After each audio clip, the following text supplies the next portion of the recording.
పరిశుద్ధులు ప్రియులైన దేవుని పిల్లలందరికీ యేసుక్రీస్తు నామములో శుభవందనాలు తెలియజేసుకుంటా ఉన్నాను.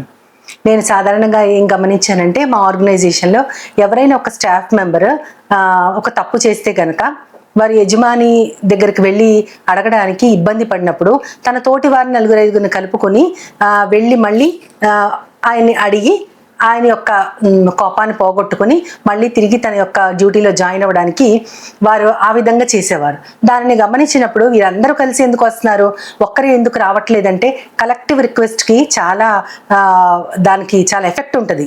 అందరు కలిసి అడిగింది వేరు, ఒక్కరే కలిసి అడిగింది వేరు. ఒక్కొక్కసారి ఒక్కళ్ళమే సరిగ్గా చెప్పుకోలేకపోవచ్చు.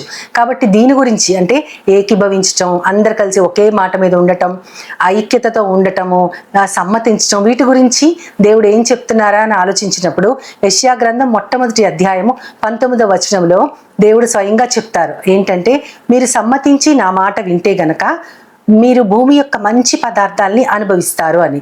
సమ్మతించి వినడం అంటే ఒకళ్ళు విని ఇంకొకళ్ళు వినకపోవడం కాదు, అందరూ కలిసి అక్కడున్న దేవుని ప్రజలందరూ కలిసి ఒకే మాట మీద దేవుని వెంబడిస్తే, ఆయన మాట వింటే భూమి యొక్క మంచి పదార్థాలను అనుభవిస్తారని దేవుడు చేసే గొప్ప ప్రామిస్.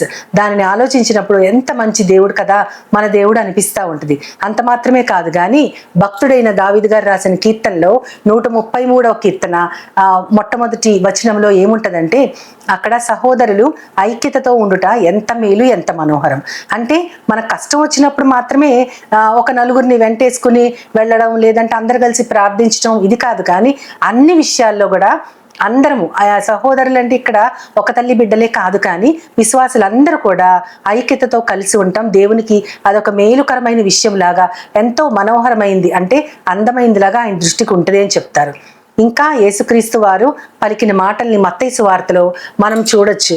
అక్కడ 18వ అధ్యాయం 19వ వచనంలో ఆయన ఏం చెప్తారంటే, మీలో ఏ ఇద్దరైనా ఏకీభవించి ఈ భూలోకంలో ప్రార్థన చేస్తే గనక అది పరలోకంలో నా తండ్రి వలన మీకు అనుగ్రహించబడుతుంది. అంటే ఏదైనా ఇద్దరు మనుషులు ఒకే విషయంలో ఏకీభవించి ప్రార్థన చేస్తే గనక పరలోకంలో ఉన్న మన తండ్రి అది మనకి దయచేస్తారంటే ఎంత గొప్ప దేవుడు. ఇందాకైతే సహోదరులందరూ ఐక్యతతో కలిసి ఉండండి అని చెప్తున్నారు, లేదా మీరందరూ సమ్మతించిన మాట వినండి అన్నారు. కానీ యేసుక్రీస్తు ఇంకా తగ్గించేశాడు ఆ కౌంట్. ఎలాగంటే ఇద్దరు కలిసి ప్రార్థన చేస్తే చాలు అని చెప్తున్నారు ఆయన. అంటే మనస్ఫూర్తిగా ఇద్దరు కలిసి ప్రార్థన చేస్తే పరలోకంలో మీ తండ్రి వలన దొరుకుతుంది మీకు అని చెప్తున్నారు. అంటే మనం చేసే ప్రార్థనలు ఎటువంటివి, మనం ఒక్కరమే ఒంటరిగా ఉన్నప్పుడు చేసుకునే విజ్ఞాపన విన్నపాలు వేరు, అదే విధంగా భార్యాభర్తలు ఇరువురు కలిసి చేసుకునే ప్రార్థన వేరు, బిడ్డలతో మన తల్లిదండ్రులతో అందరితో కలిసి చేసుకునే కుటుంబ ప్రార్థన వేరు, లేదంటే కుటుంబాలన్నీ కలుసుకున్నప్పుడు చేసుకునే ప్రార్థన వేరు. ఈ విధంగా రకరకాల ప్రార్థనలు ఉంటాయి.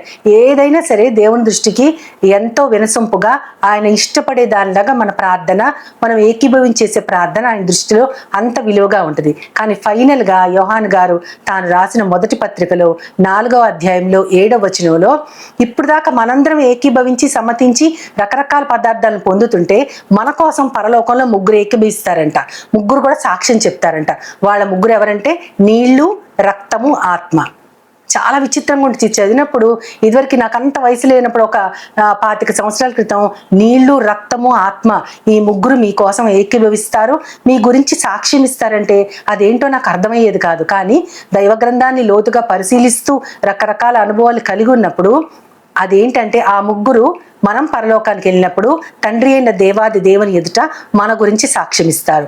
నీళ్ళంటే బాప్తీసం అప్పుడు, అంటే మన జీవితాన్ని మార్చుకుని దేవుని ప్రకారంగా నేను జీవిస్తానని సంఘం అందరి ముందు మనం ఒప్పుకొని తీసుకునే బాప్తీసానికి మన దైవజనుడు నీళ్లు జల్లి మనల్ని బయటకి, అంటే అది బాహ్య రూపంగా చేసేటటువంటిది, కానీ ఆంతరంగికంగా మన జీవితం చాలా మారాలి.